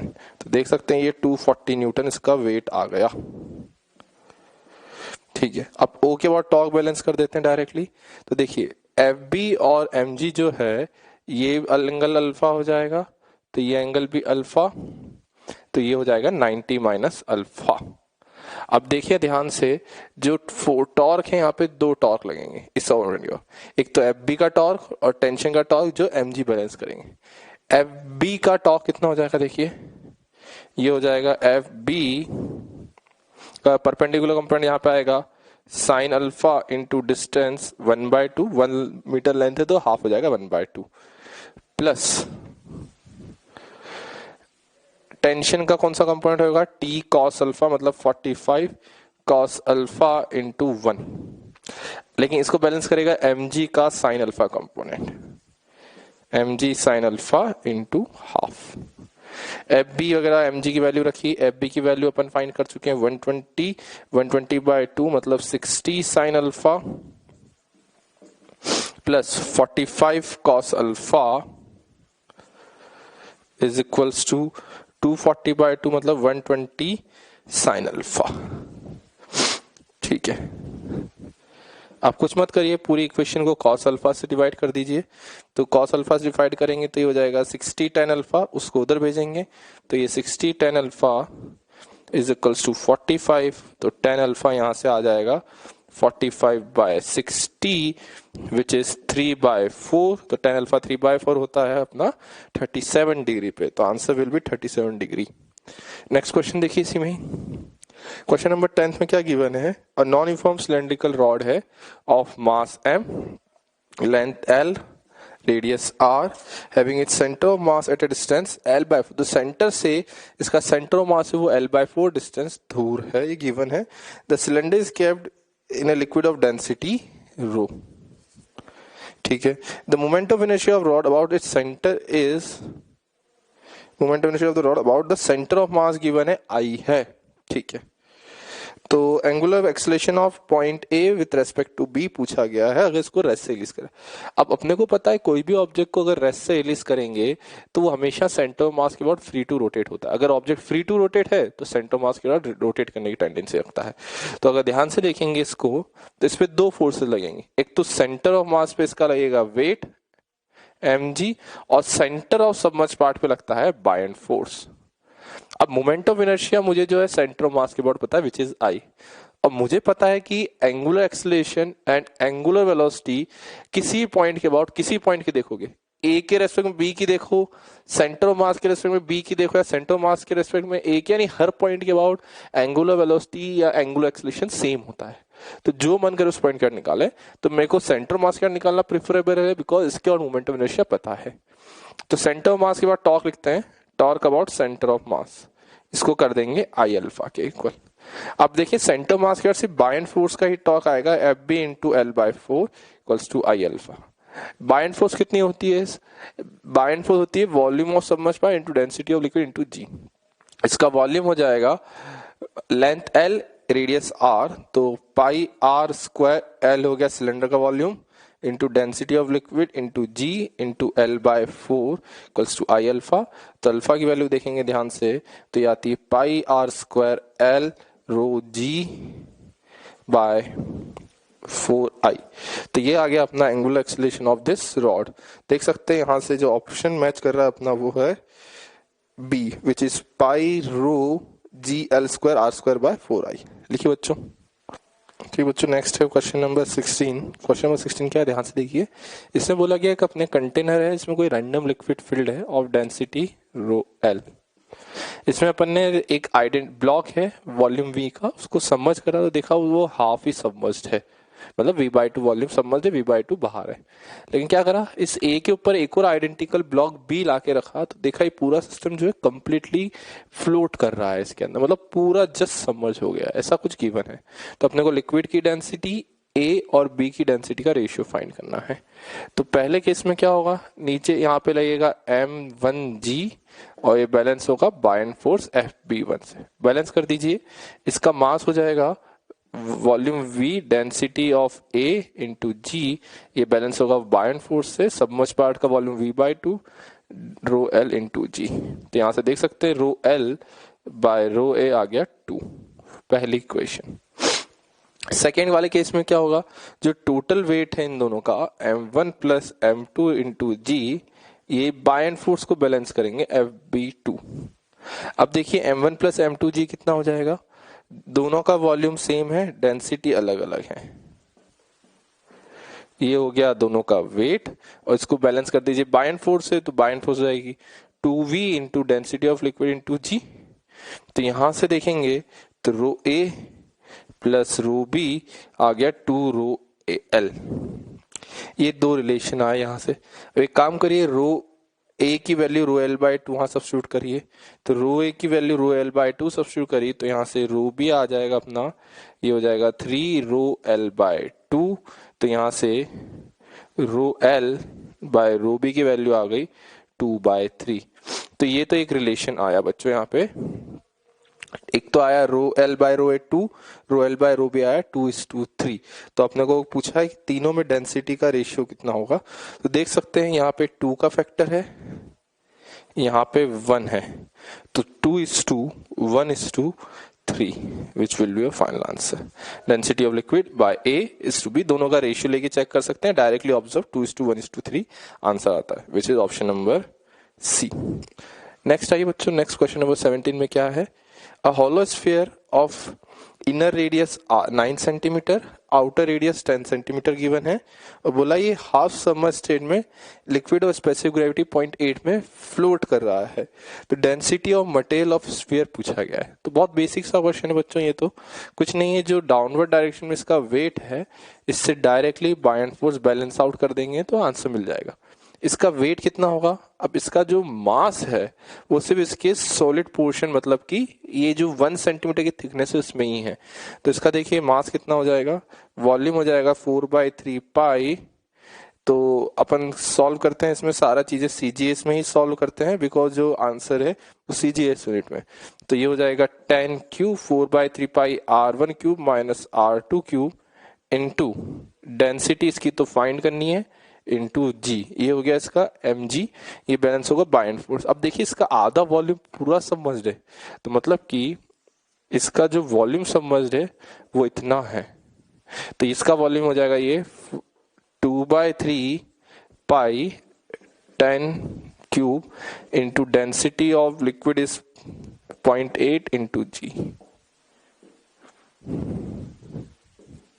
तो यहां से देखिए कितना आ गया, 2 into 1000 minus 9 cube into rho is equals to 1000 into 8 यानी 800।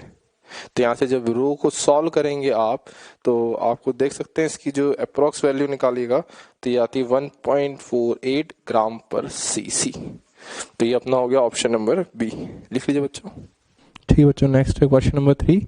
इसमें क्या गिवन है, अपना ऑयल है 4 सेंटीमीटर हाइट का, नीचे पूरा वाटर है, और अपने पास गिवन है कि जो एक ब्लॉक है 10 सेंटीमीटर साइड का। अब ये ब्लॉक के बारे में इंफॉर्मेशन नहीं गिवन है कि ब्लॉक जो है ऑयल से ऊपर राइज कर रहा है या ऑयल और वाटर में पूरा फील्ड सबमर्ज्ड है, ये नहीं बताया क्या है। तो अपन एजम्पशन कुछ भी कर सकते हैं, फिर उसको वेरीफाई करेंगे एजम्पशन को। तो मैंने मान लिया है कि यहाँ पे जो है ब्लॉक का x सेंटीमीटर ऑयल से थोड़ा सा ऊपर है, इक्विलिब्रियम में है, तो mg बैलेंस करेगा बाइंड फोर्स को। करते हैं, mg हो जाएगा इसका 0.92 g, बाइंड फोर्स जो ऑयल की वजह से लगेगी वो हो जाएगी 4 इंटू 10 इंटू 10 इंटू 10 ये हो गया volume into density which is 600 into G, plus जो वाटर की वजह से बाइंड फोर्स हो जाएगी वो जाएगी 6 माइनस एक्स का पार्ट हो गया वाटर के अंदर into base area is 10 into 10, water की डेंसिटी 10⁻³ इंटू जी। ठीक है, यहां से कैलकुलेशन करते हैं,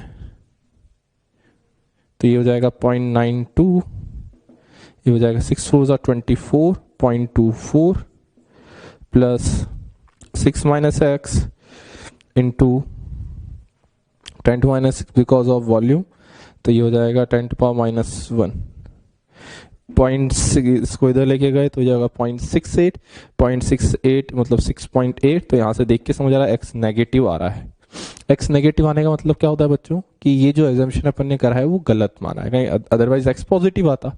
इससे एक चीज सब बिल्कुल क्लियर हो जानी चाहिए कि जो ब्लॉक है अपना क्यूबोइडिकल ब्लॉक वो पूरा ही ऑयल और वाटर के अंदर है, ये तो डायरेक्टली क्लियर हो जाना चाहिए यहाँ से। तो अपन मान लेते हैं कि ऑयल में x लेंथ है तो वाटर में हो जाएगी 10 माइनस एक्स लेंथ। तो वही सेम वापस से वेट को बाइंड फोर्स से बैलेंस कर देते हैं, तो 0.92 g इज इक्वल्स टू इसका हो गया x into 10 is volume, conversion करा वॉल्यूम का, into density is 600 into G, plus buoyant force due to water will be 10 to the power minus x into 10 is base area into 10 to the minus 6 से conversion करा into density of water into g। ये हो जाएगा 1 2 3 4 यानी कि 6x into 10 to power minus 2। ये आ गया प्लस 10 माइनस एक्स 1 2 3 4 5 यानी 10 टू पावर माइनस 1।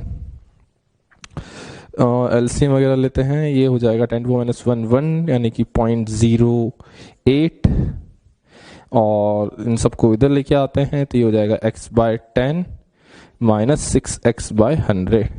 तो यहाँ से जब सॉल्व करेंगे बच्चों तो ये हो जाएगा 100 माइनस 60 विच इज 40।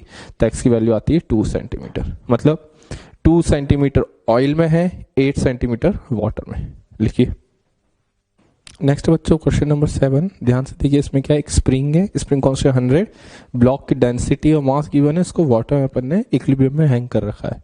तो इक्विलिब्रियम में पूछा जा रहा है कि स्प्रिंग पोटेंशियल जी और इलोंगेशन वगैरह कितना होगा स्प्रिंग में, वो फाइंड कर देते हैं। तो इक्विलिब्रियम में क्या होगा, mg नीचे लगेगा, स्प्रिंग फोर्स ऊपर और बायएंड फोर्स भी ऊपर। तो इक्विलिब्रियम बैलेंस कर देते हैं mg तो डायरेक्टली 100 हो जाएगा इसमें, बायएंड फोर्स ऊपर हो जाएगी वॉल्यूम ऑफ सब्सटेंस, तो वॉल्यूम निकालना पड़ेगा यहाँ से, density equals to mass by volume से, वॉल्यूम हो जाएगा मास अपॉन डेंसिटी, ये हो गया volume of substance into density of liquid into g, और ये बैलेंस आउट करेगा प्लस के एक्स को, के इज 100 इंटू एक्स।